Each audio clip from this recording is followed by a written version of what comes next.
আসলে বাংলাদেশের মিডিয়া যে এত খারাপ তা আগে জানতাম না। কিছুদিন ধরে ভাইরাল হয়েছে রাসেলস ভাইপার। রাসেলস ভাইপার কি এখন এসেছে?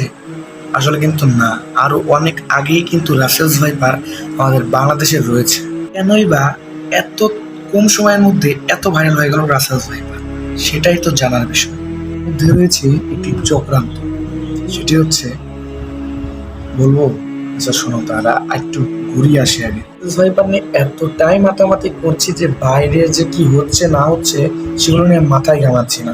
এমনকি ফিলিস্তিনে যে এখনো গণহারে হত্যা চলছে সেগুলোর প্রতিও আমাদের কোনো আগ্রহ নেই। ইসরায়েলের যে আমরা পণ্য বয়কট করছি, সেগুলো কোকাকোলা ইত্যাদি ইত্যাদি জিনিসগুলো বয়কট করছি, সেগুলো তো আমাদের মাথা ঘামাচ্ছি না। রাসেলস ভাইপার নিয়ে, আরে ভাই রাসেলস ভাইপার তো আগে থেকেই আছে, এখন হঠাৎ করে কিভাবে ছড়িয়ে গেল? এটা কি কোনো মানা যায়? আসলে রাসেলস ভাইপার আগে হয়তো একটু কম ছিল, এখন একটু বেশি হয়েছে এই আর কি। কিন্তু মিডিয়া এমনভাবে এটাকে প্রচার করছে যেন মনে হচ্ছে কি না কি হয়ে গেছে। পশ্চিমারা তো এটাই চায় যে আমরা অন্য মুসলিম জাতিরা অন্য কিছু নিয়ে মাতামাতি করুক, আর আমরা এখান দিয়ে ফিলিস্তিন বোমা মেরে দিই।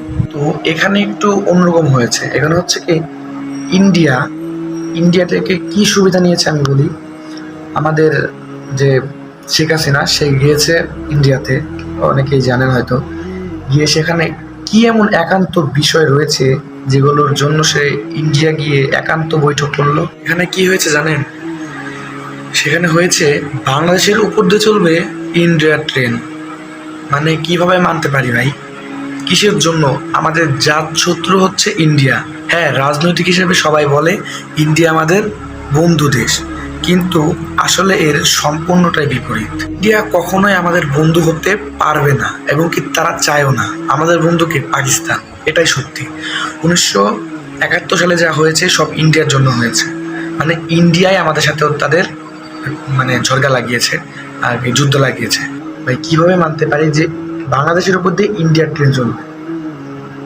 আমরা ইন্ডিয়াকে এতটাই ঘৃণা করি যে যদি আমরা জেনে যেতাম যে এ কাজ করার জন্যই তারা করছে এগুলো, ইন্ডিয়া গিয়েছে আমাদের সে প্রধানমন্ত্রী, তাহলে হয়তো আমরা এগুলো একটু হলেও ই করতাম, থামানোর চেষ্টা করতাম। আর ইন্ডিয়া কেমনে পারে ভাই, মোদির বাচ্চা মোদি কেমনে পারে এইসব করতে? জানে না এই ভিডিওটি হয়তো কি হবে, এই ভিডিওটি ভিউ না এলেও সমস্যা নেই, কিন্তু সত্যি কথা তো বলতেই হবে। আর যদি এই ভিডিওটা ভাইরালও হয়, জানি না আমার কি হবে। একটা কথা বলে শোনো, রাসেলস ভাইপার নিয়ে মাথা ঘামানো বাদ দাও ভাই, মাথা ঘামানো বাদ দাও। এখন চিন্তা করো যে ইন্ডিয়ার ট্রেন বাংলাদেশে ঢুকে পড়ছে, বাংলাদেশের এমনভাবে করে খাচ্ছে তারা যে মনে হচ্ছে একটি মাংসের টুকরো। এমনিতেই বাংলাদেশের উপর দিয়ে যেসব প্লেন যায় সেগুলোর টাকা কিন্তু ইন্ডিয়ায় খায়, তারপরেও আবার ইন্ডিয়ার ট্রেন বাংলাদেশে চলে। তাও যদি আমাদের এমনিতেই তো আমাদের অনেক ট্রেনই তাদের কাছ থেকে কিনে আনা, তারা কিন্তু গিফট দেয় না ভাই, ফ্রিতে দেয় না কিছু, কিনে আনা। কিন্তু এটা কি হচ্ছে, বাংলাদেশ থেকে ইন্ডিয়ার ট্রেন বাংলাদেশে চলবে, সেটা বাংলাদেশের জন্য না, ইন্ডিয়া বাংলাদেশ আসা যাওয়া করতে পারবে। আর সেটা এখন বলে কোনো লাভ নাই, কারণ সেটাই অলরেডি প্রধানমন্ত্রী স্বাক্ষর করে উঠিয়েছে। আর কি বলার ভাই, আমার আর কিছু বলার নাই। ভাই বলছেন ফিমেল 4 যে নাটকটা এসেছে, এবং ওর নাম কি, অমি যে যতই নাটক বানাক, বিশেষ করে ওর নাম কি, শিমুল আর হচ্ছে জীবনকে নিয়ে, ওদের নাটক পুরোটাই বয়কট। এবং কি তাদের সাথে যেসব মেম্বারগুলো আছে সেগুলোকে বয়কট করুন। 4 কিন্তু আমি জীবনেও দেখিনি, দেখবো না, ট্রেলার্সও দেখিনি। কিন্তু কিছু কিছু মানুষ ছবি তুলে পাঠাচ্ছে যে আছে সেখানে, এমন গালাগালি হচ্ছে, সেখানে কিশোর গ্যাং শেখাচ্ছে, সেখানে নষ্টামি শেখাচ্ছে। এবং কি আমরা আমাদের ইসলামের জন্য সেটা সব ধর্মর থেকেও যেগুলো খুবই মারাত্মক, সেটা হচ্ছে সমকামিতা, সেটাকেও প্রমোট করছে। আমি কিন্তু মুসলিম, কিন্তু সে মুসলিম না ভাই।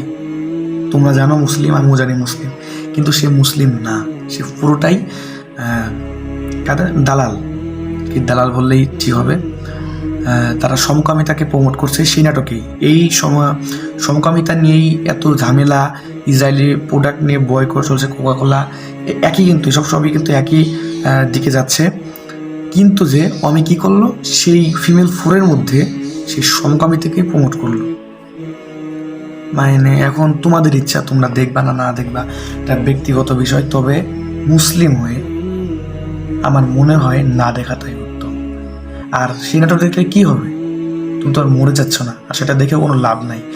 আর সেটা দেখে আরও অশ্লীল কাজ কর্ম, কিশোর গ্যাং, খারাপ যত কিছু আছে সব ওই নাটকের মধ্যে আছে, গালাগালি সহ, মানে বিরাট একটা কাণ্ড।